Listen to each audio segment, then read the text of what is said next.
Welcome, Pravin sir, for this Grandmaster webcast with management focus. Thanks for making yourself available on a short notice. Um, in this episode, we are going to talk about three management principles, and we would like your view about how a chess player is more equipped to be more effective than a normal, ordinary human being.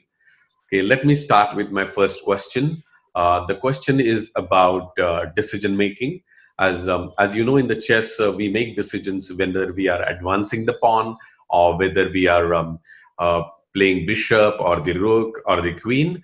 If you look at the recent study in the decision making, the Nobel Award that has been received by Daniel Kahneman, and in his Nobel thesis, that he said that.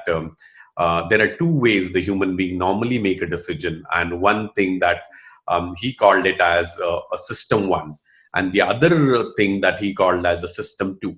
System one is nothing but an intuitive decision making, and system two is analytical decision making with data.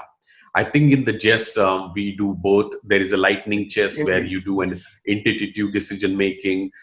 In the part two, you do analytical decision making. So the question around, there are many ways that people make a decision, whether it's a strategic decision about career, whether a decision about relationship, whether to go a gym or not. So there are a number of things that people keep on making the decision. The question is how the chess player is can learn decision making from the game of chess, and how can he be more effective in management by using the skill. I think the nature of game of chess itself is a sort of decision making because every time you have to make a choice of your move after your opponent responds. And compared to other games, other sports, a lot of discretion is available to you for the simple reason that in a game like tennis or table tennis, all you have to do is hit the ball at a particular place. Here we are dealing, it's a game of chess is a game of warfare, and you are the general of an army of 16 Mm. chess men, which includes king, and protection of your king is the prime aim, and also testing the enemy king. So you use your as a general, you use your army, and decision making which piece to move or which pawn to move, whether to defend or not, that is very much required. So the chess playing process itself, I think, is a decision making process because we are playing in a tournament under limited time control. We don't have unlimited time, so we have to make a decision, and every time extempo decision needs to be taken. So both the aspects will be looked into, but we'll describe how it helps basically to a long term or a proper decision making based on information and thought. Because the game of chess, I think there's a lot of theory, and it has been analyzed. There's a lot of theory has been developed. It's very similar to the warfare theory. Mhm. Larger the number of army, you win, and smaller the number of army, you generally lose. The exceptions being that if a king is not surrounded with your army, if it's alone, isolated, then you lose. We take the mythological cases also when Abhimanyu was killed because he went to Mm. enemy camp. And that was a strategic decision, a strategic blunder done by him probably. Mhm. So these are the things we must learn from that. A chess player automatically learns the things from the game of chess. And intuitive decision, I don't actually believe in intuition. My personal opinion, I am not Mm. a psychologist or a philosopher, Mm. but my personal opinion is that intuition is nothing but an educated guess which comes to you sort of not with conscious thinking but subconsciously. So again, subconsciously, when you make decision in chess, sometimes you have to take decisions uh, instantly because there is short of time or sudden unexpected move has been made, and you have only 3 seconds to respond or 3 minutes to respond. You take a decision which is based on your the thought that comes to your mind automatically. You can say intuitive thought.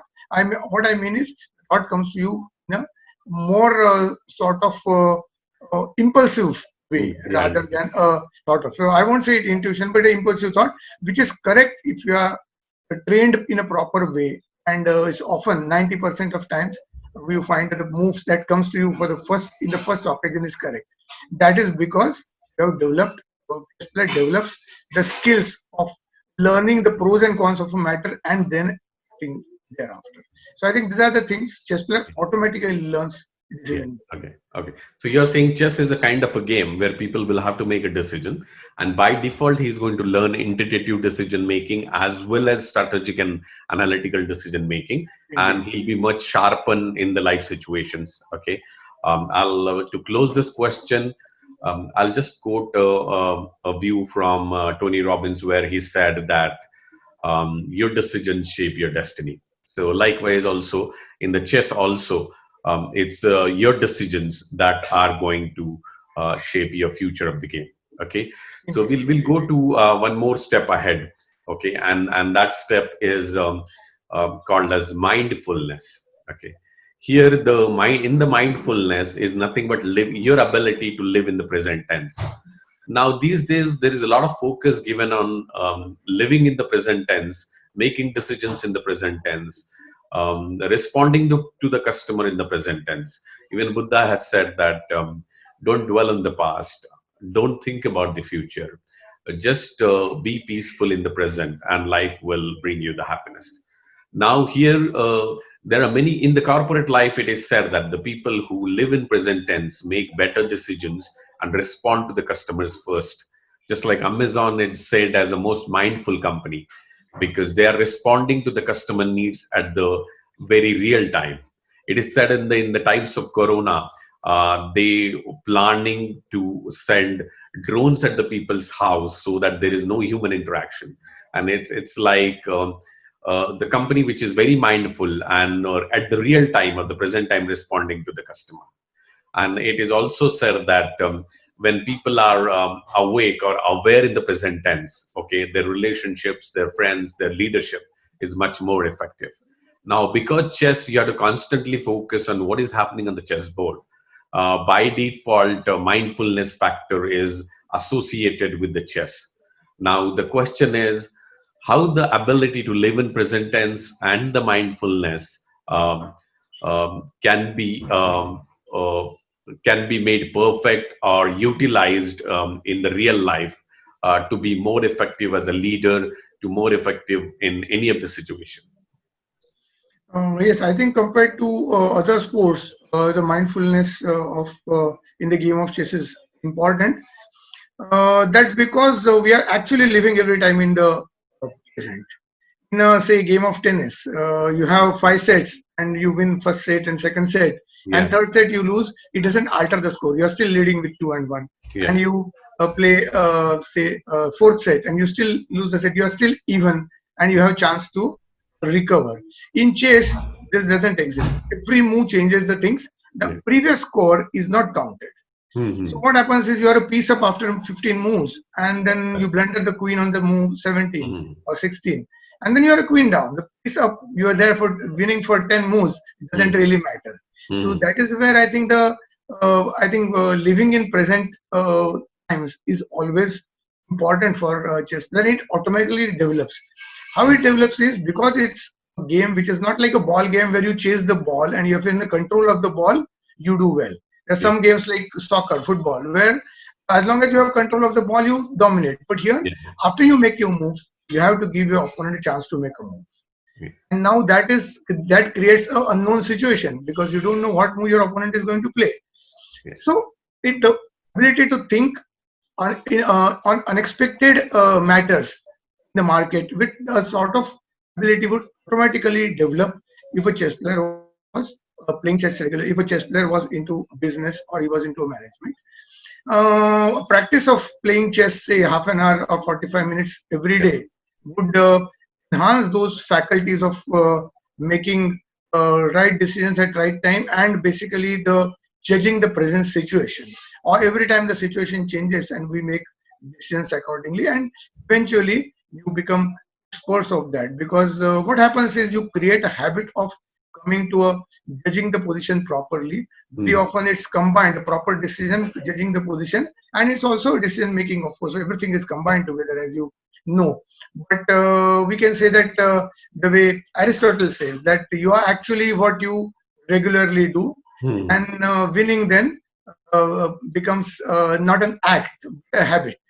Yeah. So as a chess player, you are able to understand the position well, they anticipate the problems, the pros and cons in a matter automatically. It becomes a part of your thinking process.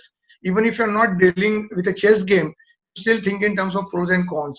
And one important thing is during the game, we always ask some questions to ourselves. When I make a move, I think with my move, what am I threatening? What am I wanting to do? An opponent makes a move. This move, Okay. what does he want to do? Hmm. Second question, has he stopped me from doing what I wanted to do? Hmm. These things are very relevant. Hmm. What I wanted to do, whether that is prevalent because has my adversaries tried to stop it. If Hmm. no, they have come up with something new, okay, then I have to look for something new. So it, Hmm. I think, automatically develops. Just practicing chess subconsciously develops the ability of living in the present world Hmm. and making decisions according to the change situations. I Hmm. think it's a benefit that the game Good. gives to every player, as long as the player is thinking in a scientific way and Hmm. not playing in a impulsive way. Hmm. Okay, yeah, thanks. So you're saying first thing is the yesterday's game doesn't matter. You also quoted Aristotle saying that what you do, you are what you do repeatedly do. So if you leave present tense, you'll continue to do so. Third thing you're mentioning that analytical ability about analysis that what will happen if I do this, what will happen if I do that, that will keep you grounded in the present tense and that will sharpen your ability. Okay, so in a way, you're saying the game itself, playing 30 minutes a game on a daily basis, or even a 45 minutes, will sharpen the ability to stay in present. Okay, Yes. that's wonderfully quoted. Now I'll go to the my third question, which is equally important as the first two, is about the crisis management. In today's world, people have crisis in relationships, people have crisis at office, people have crisis in friendships. There are a number of things that people face crisis in. Okay, and on the chessboard also, when somebody kills your pawn or bishop, or you lose your pieces, you're in a crisis. So it's a very similar situation with the chess. Okay, recently an airline actually lost his website, and what happened was the people who have the booking were unable to confirm their booking. And at the same time, airlines crisis management response was very good. But however, they forgot that their social media channels were also linked to the website. So customer complaint, which were at the social media, were not able to travel to the right destination or to the right agent. So there are a number of things. This is the modern age crisis management, which I was describing. But there are personal issues people have. So in the chess, when somebody is responding, you narrated multiple instances in our last discussions that in one of the international match, when how did you bounce back when it was down and manage the crisis situation. So how that this playing chess will effectively prepare a person to handle crisis in the life, and how what learning that person can get for a crisis management from the chess as a game. Though the game is about 2000 years old and it originated in India, Yeah. specific research about the game and the benefits that the game gives to an individual, or the benefits an individual or a society can derive by playing chess, were made obvious. I mean, the research in this matter was done only in, say, about 100 years of time. First one was, as we know in most of the fields, Sigmund Freud was the one who said that chess creates a ability to curb your violence. He said that it gives a outlet to the violent spirit in your body. It calms down a mind. And it's about 1920, I think. It's exactly 100 years back. So you will find chess players not physically violent. They will not be lifting their finger Mm. against anybody, leave apart hitting someone. I Yeah. think that's a great contribution this game has given. But even Bobby Fischer's, I think, world champions, the matches which Bobby Fischer played and became world champion, he, I think, drew attention of a lot of Western scientists, and they Mm. started analyzing the game. They found that this game develops Mm. intellectual faculty, it improves intellectual faculty. Uh, In fact, it can be proved by an increased number of IQ. Say mm. that for a child at the age of 6 or 7, if taught chess, and the other child not taught chess, if they compare them after, say, 1 year, the chess playing child improves the IQ initially by 10 to 12 points. I think it's a good number. I'm not quoting a genius like Fisher. If it's your IQ is already 150, it's not going to be 160. Average child who's about 100 can make IQ of 110, 112. It has been scientifically proven.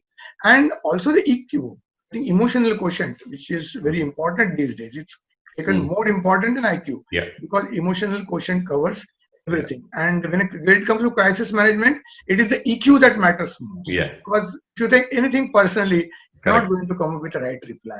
And chess player has the ability, the knack, automatically develops into the individual. Okay, because it's not physically violent and the reaction is not obviously seen, immediately the crisis management process starts. Okay, these are the things I cannot change. These are the things I can change. It automatically develops. It's not only because of the things happening on the board, but it is just a slower game compared to games which are played by on reflexes. Some sports are played on reflexes, so thinking process is little lesser. In chess, because there's a lot on the thinking in the thinking process, it actually reforms you absolutely, and you're always fit to be ready to take on the crisis that has come because your EQ has improved and IQ has improved. There are other things also, memory and other things which improve, but they are not so relevant in crisis management. What is relevant is you keeping cool and your improved EQ is going to give you the best result. So I think a very good game. In fact, it's called a royal game. I will end with a note that chess was called royal game because it was taught to every aristocrat and every sardar and every king and every prince in order to be able to, first of all, be not biased but be balanced as a king or a ruler and be able to take proper decisions in favor of the public, in favor of the country, and to become wise politically. It was one of the agendas in the country of India, basically. So all the aristocrats and all the kings and princes learned this game, and it was taken as a part of their political career strategy. So you can understand how good they must be in their playing chess regularly. Some of the great kings we know have been playing chess. The Peshwas, at the age of 16, Madhavrao Peshwa was a great expert of chess, and he really tackled the situation very well. Okay, I think that's a brilliant answer because that will stay with me a long time because there are crucial points that you covered. Okay, one thing you said is the chess player never get violent, and that's a very important point. Second, you said they have an ability to hold the nerve. You're saying keeping the cool in the crisis situation. Third thing you said is which things should be in our control and which is not in our control. Chess player knows that, and that's a very important point that you said, and what we can change and what we can't. I think that is a very well explained answer for managing the crisis management. Anyway, we have this a short session, and thanks for finding it time in your busy schedule. Okay, we'll keep coming back to you with such things. Definitely, management school students will love this a small session about managing things from a chess grandmaster. Okay, sure, so thank you very much. And I think in the time of depression, I think chess is going to help. Chess and chess training and motivating lectures, I think, are going to help. And one should always fall back to playing chess every day. I think that's a good habit. And we'll have my pleasure to be with you. Okay. Thank you very much, Pravin sir. I'll own this. I'll end this session. Okay. I think it was wonderfully covered. Okay. Thank you very much.